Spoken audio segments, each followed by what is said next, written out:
안녕하세요. 드라마를 투파보는 잼잼 리뷰입니다. 마우스 이 드라마는 진짜 매화 엔딩이 미쳤어요.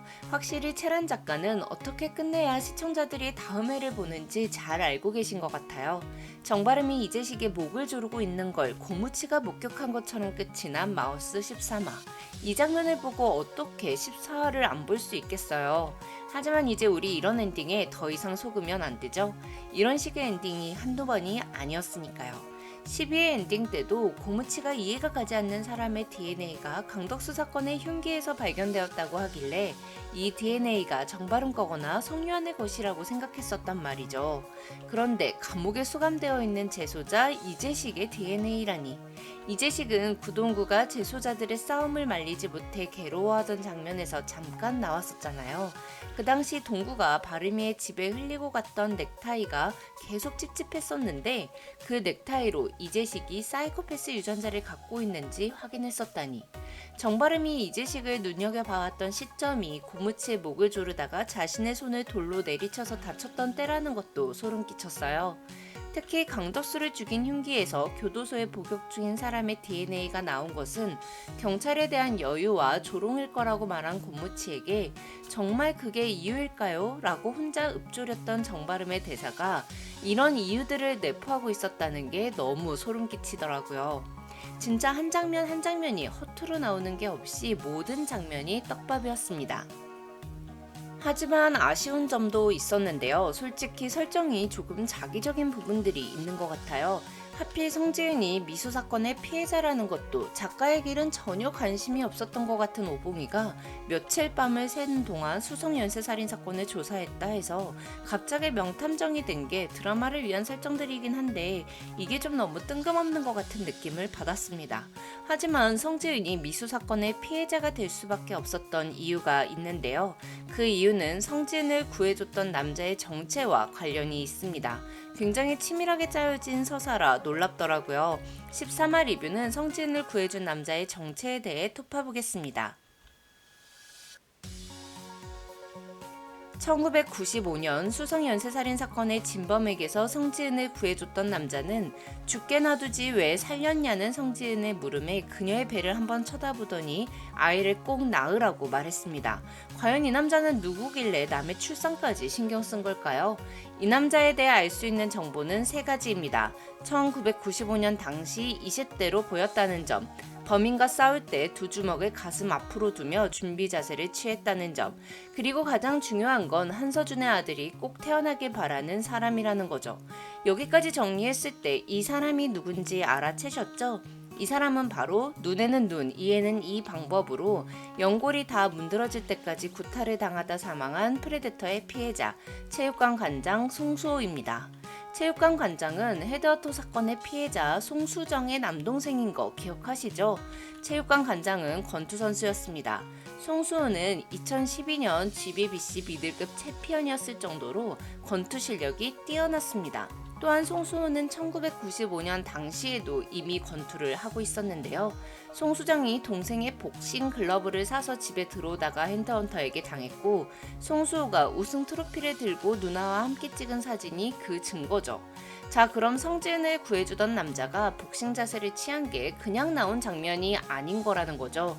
또한 송수호는 누나에게 받은 복싱 글러브를 25년 동안 항상 옆에 두고 있을 정도로 누나의 죽음에 대한 깊은 슬픔을 간직해온 사람입니다.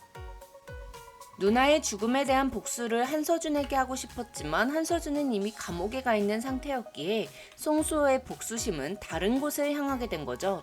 그 대상은 바로 한서준 2세였던 것 같습니다. 정유정 작가의 7년의 밤이라는 소설에서도 자신의 딸을 죽인 범인이 감옥에 들어가자 피해자의 아빠가 범인에게 진짜로 복수하기 위해 범인의 아들을 이용하는 장면들이 있는데요. 신상 형사의 아빠처럼 범인의 자식이 무슨 죄가 있냐고 말하는 사람도 있는 반면 그 복수심과 증오가 피부치에게 가는 것도 아주 흔하게 볼 수 있는 소재입니다. 송수호는 처음에 성지은과 한서준 2세를 죽이기 위해 성지은을 미행했던 것 같습니다. 하지만 마음을 바꿔먹고 성지은을 앞질러 지나갔습니다. 하지만 곧이어 성지은이 납치를 당하는 소리를 듣게 된 송수호. 송수호는 자기가 못 죽인다면 저렇게 죽어도 나쁘지 않겠다 생각하고 성지은이 납치를 당하는 소리를 들었음에도 불구하고 처음에는 그냥 지나쳤던 것 같아요. 하지만 결국 성지은을 죽게 놔두지 못한 송수호는 한참이 지나 성지은을 구하러 나타난 거죠. 그래서 한서준 2세를 꼭 낳으라고 말한 것 같습니다. 한서준에게 복수하기 위해 그의 자식을 이용하려면 아이가 죽으면 안 되잖아요. 무사히 잘 태어나야 복수를 해도 할 수 있겠죠. 송수호를 죽인 프레데터가 아직 정바름인지 성유한인지 확실치 않은 상황이긴 하지만 프레데터는 다른 피해자들 대비 유독 송수호를 죽일 때 그에 대한 원한을 드러냈습니다. 그리고 눈에는 눈, 이에는 이가 적힌 성경 구절에 피를 묻혀둠으로써 송수호의 죽음은 복수에 의한 것이라는 걸 밝혔죠. 프레데터가 송수호에게 당한 걸 그대로 갚아준 것이라면 프레데터가 송수호를 죽인 이유는 자신과 같은 괴물이 태어나게 했다는 것일 것 같아요. 송수호는 성지은의 목숨을 살려줌으로써 아이를 출산하게 되었으니까요. 또는 송수호가 성지은과 그의 아이를 쭉 감시하며 시청자는 아직 모르는 어떠한 해코지를 했을 수도 있습니다. 성지은을 구해준 사람이 송수호가 아니라면 굳이 미수 사건의 피해자가 성지은일 필요가 없을 것 같아요. 정바름이 강덕수를 죽인 진범이라는 걸 최홍주와 오봉이가 알게 되었습니다. 어떻게든 자전거용 블랙박스에 찍힌 영상 증거를 인멸하려고 했었지만 결국은 진실이 일부 밝혀져 버렸는데요. 하지만 최홍주와 오봉이 둘 다 이 사건의 진범이 밝혀지지 않길 바라는 사람입니다.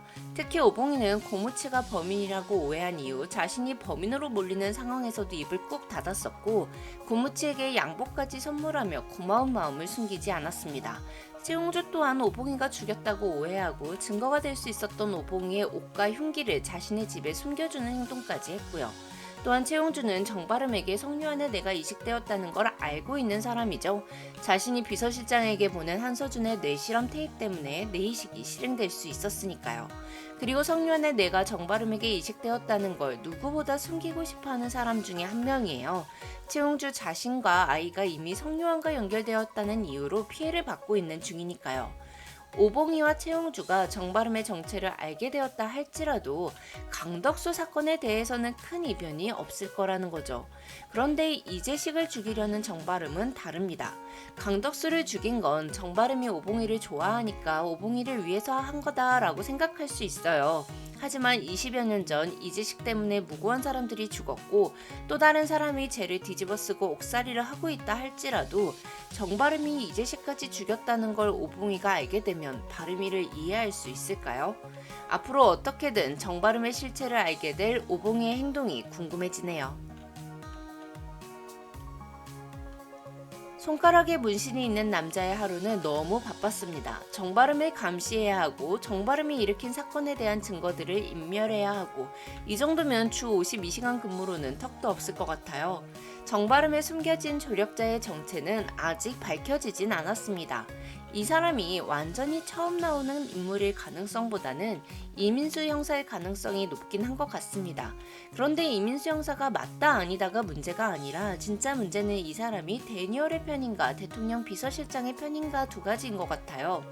여러분은 손가락 문신 남자가 어느 쪽 사람일 거라 생각하세요? 고등학교 시절 짝사랑했던 여사친의 죽음으로 신념을 갖고 경찰이 됐다는 이민수 형사는 사이코패스가 다 사라지길 원하는 사람일 테니 한서준에게 여동생을 잃은 데니얼과 같은 목적을 가진 사람일 거예요. 또한 시신이 발견되지 않았던 데니얼의 죽음을 조작하기 위해서 경찰 내부의 조력이 필요했을 수 있으니 손가락 문신 남자가 데니얼 라인이라고 볼 수 있을 것 같습니다. 반면에 비서실장 쪽 사람일 가능성도 배제할 수 없는데요. 강덕수 사건 브리핑을 듣기 위해 대통령과 함께 경찰서에 왔던 비서실장이 바름이가 범인인 걸 알고 있다는 듯 묘한 눈빛으로 정바름을 쳐다봤었습니다. 그렇다는 건 비서실장이 이미 이 사건의 진범이 정바름이라는 걸 손가락 문신 남자를 통해 보고받았을 수 있다는 거잖아요. 물론 비서실장이 정바름이 범인이라는 걸 모르고 성유한의 뇌를 이식한 정바름을 자세히 관찰하기만 한 것일 수도 있죠. 하지만 비서실장이 누군가에게 정바름에 대한 것을 지시하고 보고받는 장면들이 나왔었잖아요. 회차가 진행될수록 떡밥이 하나씩은 풀리고 있으니까 어서 발음이 뒤처리반의 정체도 밝혀졌으면 좋겠네요. 그럼 저는 13화 두 번째 리뷰로 찾아뵐게요. 지금까지 드라마를 톱파보는 잼잼 리뷰였습니다. 감사합니다.